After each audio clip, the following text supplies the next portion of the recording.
So, Bring Her Back is the new movie from twin filmmakers Danny and Michael Philippou, who both are known as Raka Raka, the YouTube channel. They made Talk to Me 2 years ago, and now they have Bring Her Back. They're very similar movies.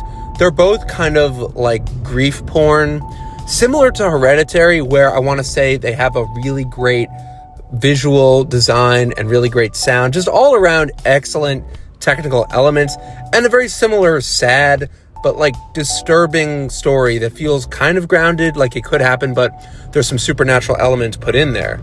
The movie follows two foster kids, Piper and Andy, who, after losing their parents, are forced to stay at the home of Sally Hawkins' character.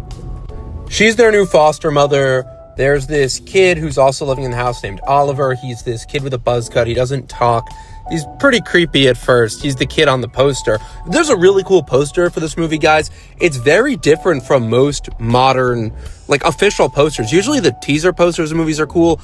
Bring Her Back has a very cool, like, final release poster, which I really like. Overall, the technical elements of this movie, like I said, were outstanding. And then again, you have this really interesting premise of these two kids staying at the home of their mysterious foster mother, and you know something kind of fucked up is going on behind the scenes. If you've seen Talk to Me, you already know going in it's going to be a very dark movie. This is one of those trailers that actually unsettled me.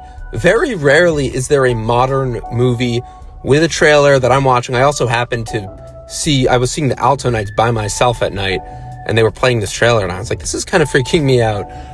The same thing honestly happened with the 28 Days Later trailer, or 28 Weeks Later, no, 28 Years, my bad, where it was just very creepy and unsettling. But I think Bring Her Back is pretty good. Now, I'll get this out of the way. It's very similar in both its pacing, its tone, and its story to Talk to Me. They feel like very much cut from the same cloth. Now, that's not a bad thing. I think this movie definitely has its own identity. I think Sally Hawkins brings this whole other energy that Talk to Me didn't have, where you have this sinister character. And Sally Hawkins really is great because she's so sweet. And she literally didn't do Paddington 3 for this movie.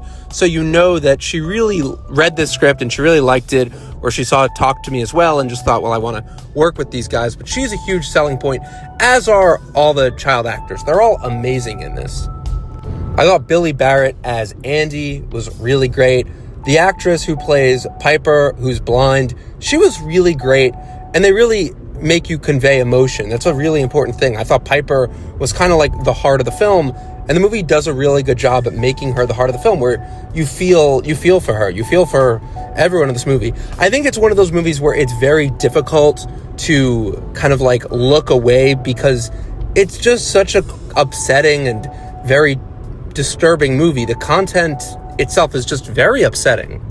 I'm not someone who gets scared by horror movies easily. I'm someone who, I don't flinch, not trying to flex or anything. I just don't find a lot of movies that scary. I didn't really think this movie was scary as much as it was sad. But it's not like that sadness is kind of a waste. Like Talk to Me, it has a lot to say about how we deal with grief, how we form connections. And I think it, at the end of the day, is an entertaining movie that kind of gives you everything you want in a movie like this. I will just say, though, it did leave me basically just wanting more. I feel like there's actually a scene in the official trailer, the very first shot, that is not in the final cut of the movie.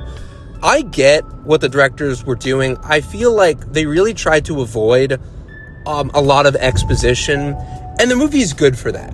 The movie's good because, in my opinion, what it does the best thing it does is it balances this kind of grounded, true, disturbing crime story that feels like something that very much could happen with this supernatural horror story.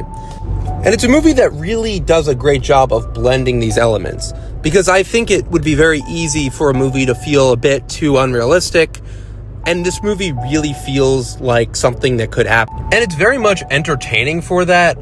But there is a bit of sacrifice the movie has to make, where certain things are not explained like perfectly. Again, I don't need to know all the nuances of the rituals in this. I think the movie's better because it does not explain everything, and you kind of understand the general idea. But there's questions I had about the lore, about the background, about who certain people were that are in these videos, Sally Hawkins is watching. I was trying to understand exactly, honestly, how this ritual worked. It was a bit frustrating that I didn't fully get that. But I do think there's this flip side where if the movie did like fully go into it, and there are scenes even where she's watching tapes that kind of have like this text on it. And I was thinking, like, why would these tapes have these texts kind of explaining like what they're doing? And it's still pretty obvious, but the filmmakers overall do a really great job at not overstating anything. So for that reason, and because of how well paced it is, and because of how intense and suspenseful and just interesting it can be, it doesn't really ever get boring. I think it's a good movie. There are those few small things I wanted to see fleshed out more, but I can live without those things because overall it's very memorable. It's almost this like cookie cutter, like grief horror film where, you have all those elements we were talking about. There's like body horror, people hurting themselves. There's violence, very sad themes. And yet there's still like a bit of supernatural horror. So I did enjoy Bring Her Back. Let me know what you guys think. It's coming out next Friday. So let me know what you guys think. Thanks so much for watching.